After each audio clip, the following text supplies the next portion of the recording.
Esta semana vamos a tratar acerca de la revolución del sentido común.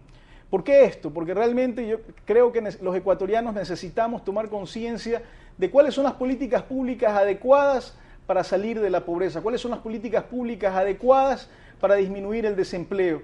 Y para esto hemos invitado al economista César Robalino, ex ministro de Economía, un experto con mucha experiencia.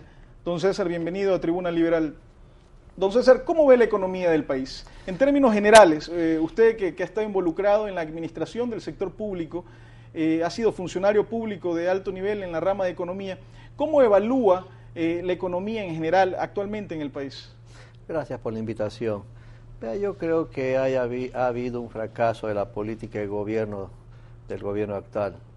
No obstante todas las buenas intenciones desde el principio, las buenas intenciones que entiendo que se siguen teniendo, las pruebas son de que la política económica ha sido un fracaso desde varios frentes.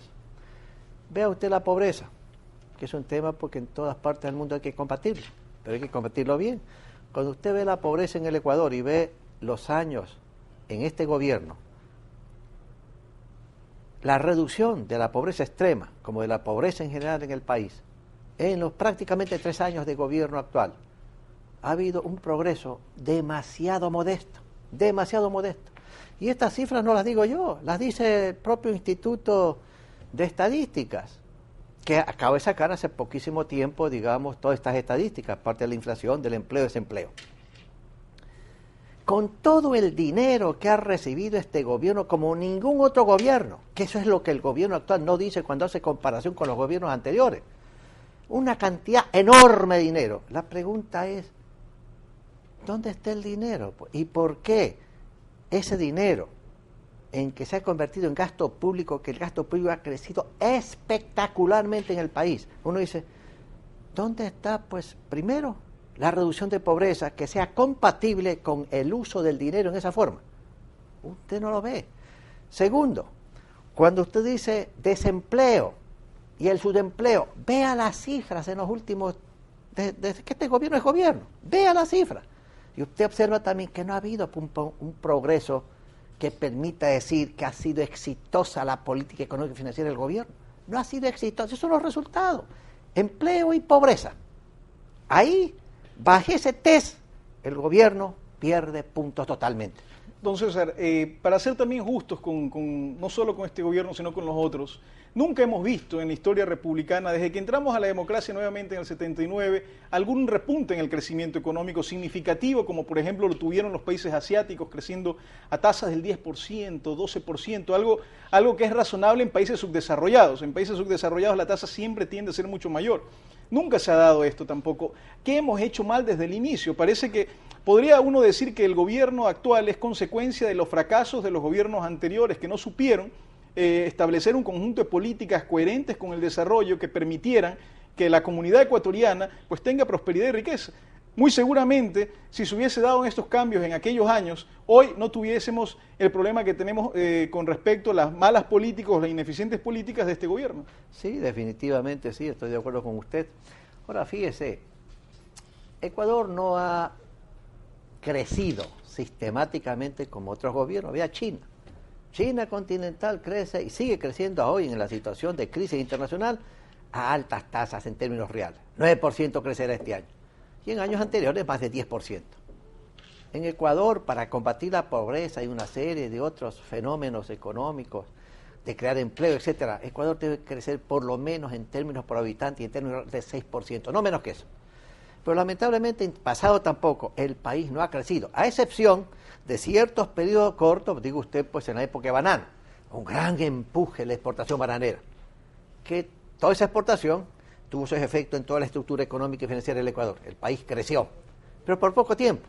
Petróleo, con la dictadura militar. También hubo un poco tiempo en que hubo un empuje por el descubrimiento de petróleo, un nuevo recurso natural. Pero no se han podido mantener durante algunos años ese crecimiento igual que en otros países. Entonces, China es uno de ellos. Usted debe conocer esto, porque realmente los ejemplos que usted menciona son puntuales y en sectores específicos. En el caso, por ejemplo, del petróleo es un tema aislado y en el caso del banano es un tema de un emprendimiento, de un sector específico también.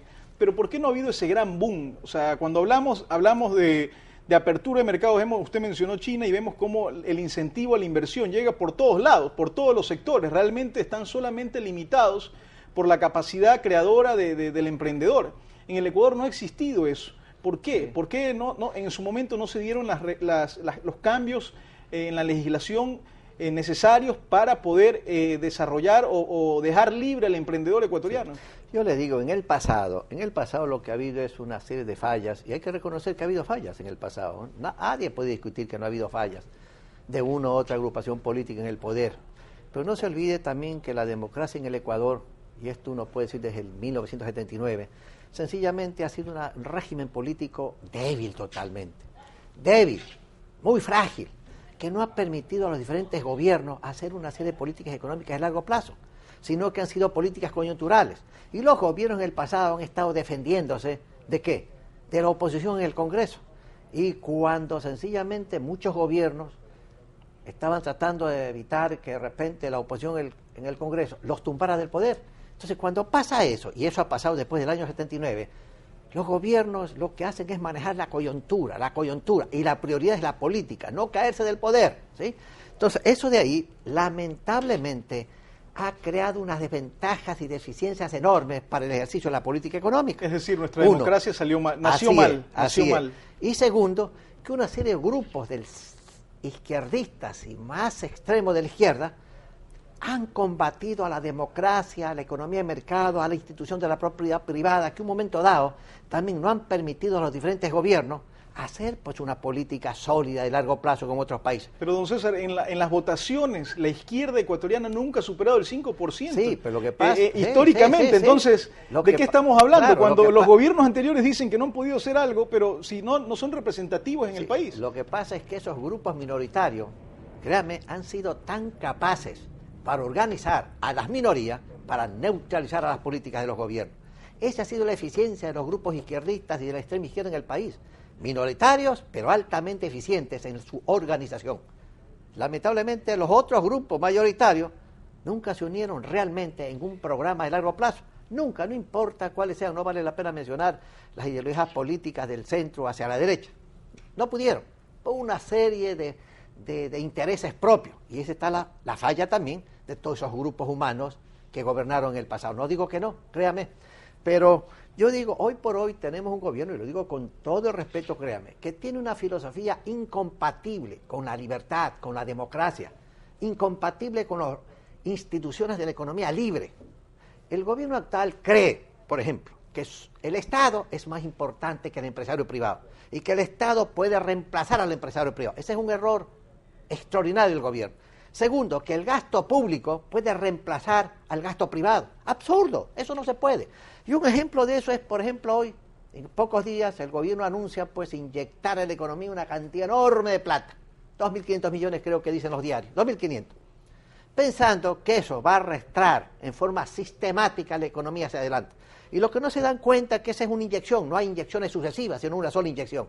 Pero mientras el sector privado no se reactive, mientras el sector privado tenga los temores que tiene, porque hay una política de hostigamiento del gobierno hacia el sector privado, no importa si son industriales, si son comerciantes, si son banqueros, lo que sea. Y cuando pasa eso, el sector privado de un país como Ecuador se ve amenazado. Y la gente lo que hace, el empresario, ¿qué es lo que hace? Detiene las inversiones, así de simple, detiene las inversiones. Y ya no hay inversiones, no hay empleo. Y el gobierno cree que puede reemplazar esas decisiones del sector privado gastando más plata. Si eso fuera así, uno pregunta el 2008, en que el gasto público creció en este gobierno 70 y pico %. La pregunta es, ¿por qué eso no produjo un aumento sustancial del nivel de empleo y una reducción sustancial de la pobreza extrema?